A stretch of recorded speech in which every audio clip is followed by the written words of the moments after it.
Hello दोस्तों, welcome back to गीगल। Great ideas will lead to great life.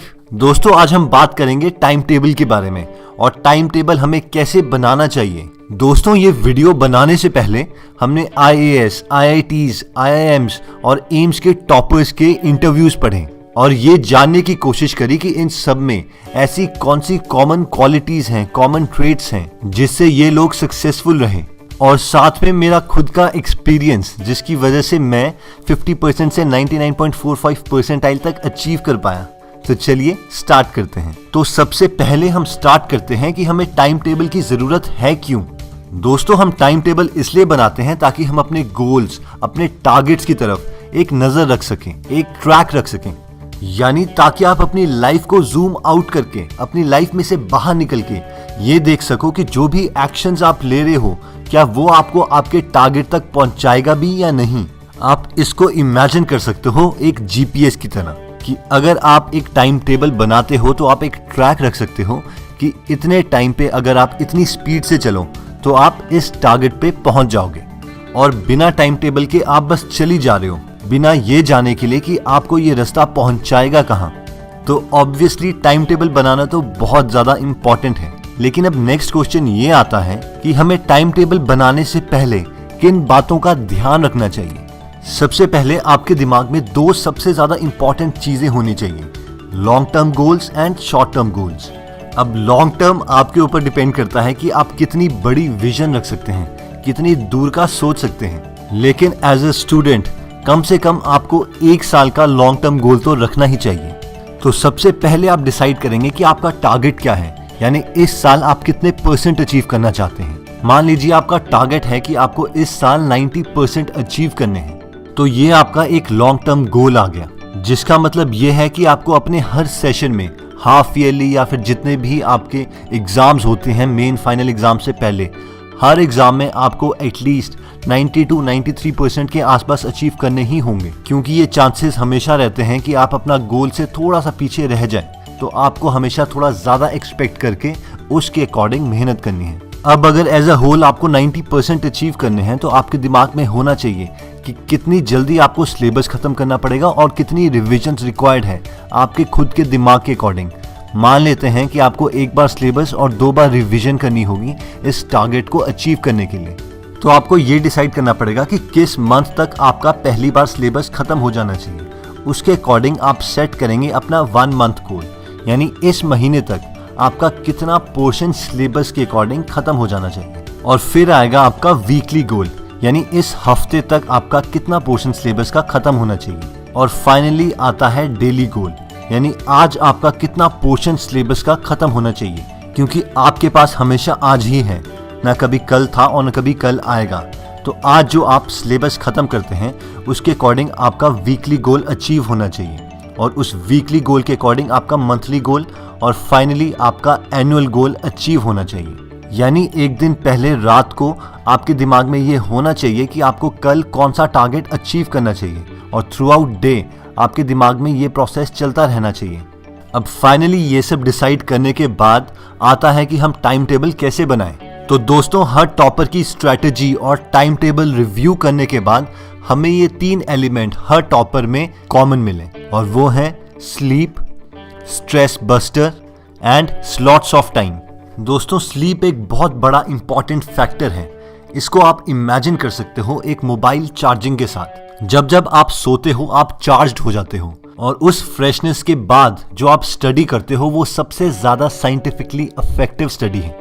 तो दोस्तों, सोना एक टाइम वेस्टिंग नहीं है, ये हमें चार्ज करता है, दोबारा से वो एनर्जी देता है जिसके लिए हम अगला टारगेट अचीव करने के लिए अपने को प्रिपेयर कर सकें। लेकिन हमें ध्यान रखना पड़ेगा कि हम अपने को ओवरचार्ज भी ना करें, यानी यूजलेस ज्यादा ना सोएं। यानी बिस्तर पे हम लेटे हैं और घड़ी की तरफ देखी जा रहे हैं, वो यूजलेस लेटना एक टाइम वेस्टिंग में ही आता है। नेक्स्ट जो सबसे ज्यादा इंपॉर्टेंट एलिमेंट पाया गया हर टॉपर की स्ट्रैटेजी में वो था स्ट्रेस बस्टर। यानी हर टॉपर अपने हर रोज के टाइम टेबल में ये चीज जरूर इंक्लूड करता था कि वो कोई ना कोई ऐसी एक्टिविटी करे जिससे उसका स्ट्रेस रिलीज हो जाए, उसकी टेंशन थोड़ी कम हो जाए। कई लोग इसके लिए सोशल मीडिया का सहारा लेते, जैसे कि फेसबुक, व्हाट्सएप, या फिर कई टॉपर्स वीडियो गेम्स का सहारा लेते, लेकिन ये बहुत ही कंट्रोल्ड मैनर में होता। यानी मैक्सिमम से मैक्सिमम 1 आवर पर डे। और फाइनली आता है स्लॉट्स ऑफ टाइम, यानी हर टॉपर ने कभी भी अपना टाइम टेबल ऐसा नहीं बनाते कि हमने 1 घंटे इंग्लिश पढ़नी है, 1 घंटे मैथ्स पढ़ना है। जब भी उनका टाइम टेबल बनता है तो वो एक टारगेट के अकॉर्डिंग बनता है, यानी आज मुझे ये वाला पोर्शन खत्म करना है 3 घंटे के अंदर अंदर, फिर मुझे ये वाला सिलेबस का पोर्शन खत्म करना है 2 घंटे के अंदर अंदर, और फिर ये वाला पोर्शन। और ऐसे कम से कम 2 या 3 स्लॉट्स वो हर रोज देते, 2-2 घंटे के या 3-3 घंटे के, अपनी कन्वीनियंस के अकॉर्डिंग। ये सारे फीचर्स जो हमने अभी तक डिस्कस करे हैं, ये आप टीना दाबी जो कि IAS के टॉपर थे, ऑल इंडिया रैंक 1, उनके टाइम टेबल में देख सकते हैं। इनके टाइम टेबल में तीनों फीचर्स हैं, जैसे कि स्लीप और रेस्ट टाइम, ताकि ये दोबारा अपनी कैपेबिलिटी इंक्रीज कर पाएं और अच्छे ढंग से नए कॉन्सेप्ट्स को ग्रास्प कर पाएं। और फिर आता है स्ट्रेस बस्टर। स्ट्रेस बस्टर के लिए चाहे आप फेसबुक या व्हाट्सएप, कुछ सोशल मीडिया वगैरह यूज कर सकते हैं बहुत थोड़े टाइम के लिए। और फाइनली इन्होंने भी अपना टाइम मैनेज किया according two slots of time, यानी इतना टाइम 2 या 3 घंटे इस पर्टिकुलर टॉपिक को खत्म करने के लिए, फिर दोबारा से नेक्स्ट स्लॉट इस पर्टिकुलर टॉपिक को खत्म करने के लिए, और फिर नेक्स्ट स्लॉट इस पर्टिकुलर टॉपिक को खत्म करने के लिए। और ऐसे ही हर दिन आपको भी प्लान करना है। अगर हम इनके लॉन्ग टर्म गोल्स की बात करें तो पहले इन्होंने +1 में 2 महीने तक साइंस रखी, फिर अपने सब्जेक्ट्स चेंज करके आर्ट्स में कन्वर्ट कर दिया, क्योंकि ये जानते थे कि इन्हें IAS ऑफिसर बनना है और आर्ट्स के सब्जेक्ट का पोर्शन सिलेबस में ज़्यादा आता है। और 5 साल तक ये अपने गोल की तरफ परसिस्ट रहे, यानी कंटिन्यूसली उसको अचीव करने के लिए काम करते रहे। हो सकता है इनके काफ़ी फ्रेंड्स +2 के बाद IITs में चले गए हों, एम्स में चले गए हों, लेकिन ये अपनी गोल की तरफ परसिस्ट रहे। और क्योंकि इनका लॉन्ग टर्म गोल थी, इनका लॉन्ग टर्म विजन था और ये क्लियर था इन्हें कि इन्होंने लाइफ में IAS ऑफिसर बनना है, तो अपनी ग्रेजुएशन के बाद IAS के लिए 1 और साल देके अपने फर्स्ट अटेम्प्ट में ऑल इंडिया रैंक 1 अचीव किया। दोस्तों, आप डिस्क्रिप्शन में दिए हुए लिंक से टीना दाबी का ये टाइम टेबल डाउनलोड कर सकते हैं और अपना टाइम टेबल भी इसी को एज ए रेफरेंस मान के ट्वीक कर सकते हैं, चेंज कर सकते हैं, ताकि वो आपके पूरे दिन भर के शेड्यूल को सूट करें। आपके टाइम टेबल की स्ट्रैटेजी को और इम्प्रूव करने के लिए हम 2 बातें आपको और बताना चाहेंगे। पहला कि आप अपने काम के लिए ज़्यादा टाइम अचीव कैसे कर सकते हैं, और सेकेंड, सबसे पहले कौन सा पोर्शन सिलेबस का खत्म करें। अपने स्केड्यूल को और इम्प्रूव करने के लिए आपको हर यूजलेस टाइम को यूजफुल टाइम में कन्वर्ट करना है। जैसे कि कोई भी 15 मिनट, 20 मिनट, 25 मिनट आपको मिलते हैं, चाहे आप ट्रैवलिंग कर रहे हो, उस टाइम भी आप उसमें थोड़ा सा पढ़ सकते हैं, अगर आपके पास साथ में नोटबुक है, या फिर अगर कोई भी लेक्चर आप अपने माइंड में ही रिकॉल कर लें तो भी वो एक इफेक्टिव टूल में कन्वर्ट हो सकता है। इवन कि चलते चलते हेड डाउन करते हुए अगर आप कोई लेक्चर इमेजिन कर लेते हैं या कोई कॉन्सेप्ट के बारे में सोचने लगते हैं, तो वो सारा टाइम आपकी स्टडी टाइम में इंक्लूड किया जा सकता है। इवन फ्रेंड्स के साथ डिस्कशन करते समय अगर आप कोई और यूजलेस चीज़ के बजाय कोई लेक्चर के बारे में डिस्कस कर लें, तो वो सारा आपका स्टडी टाइम में इंक्लूड हो जाएगा। और सब आपको भी यही बोलेंगे, यार पता नहीं, पढ़ता तो वो बहुत कम है लेकिन मार्क्स उसके बहुत ज़्यादा आते हैं। क्योंकि बेशक आप बुक्स खोल के नहीं पढ़ रहे, लेकिन फिर भी अगर आप चलते चलते किसी कॉन्सेप्ट के बारे में सोच रहे हैं, तो वो भी आपका एक स्टडी टाइम में इंक्लूड होगा और सबको लगेगा कि ये बिना पढ़े ही बहुत ज़्यादा मार्क्स ले आता है। फाइनली दोस्तों, लास्ट में आता है कि आप अपने सिलेबस का कौन सा पोर्शन सबसे पहले खत्म करें।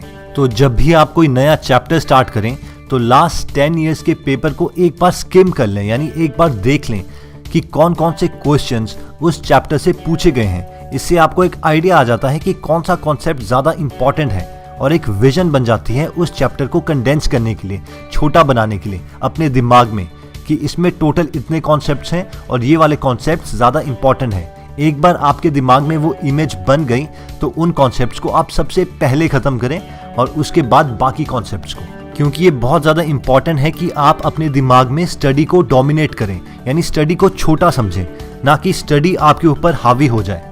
और ये तभी हो पाएगा जब आप पूरे सिलेबस को या एक चैप्टर को एट अ टाइम कंडेंस कर पाएंगे, छोटा कर पाएंगे अपने दिमाग में, और वो तब होगा जब आप पूरे चैप्टर को एक साथ अपने दिमाग में देख सकते हैं। तो इसके लिए ये वाला एक मेथड बहुत इंपॉर्टेंट है।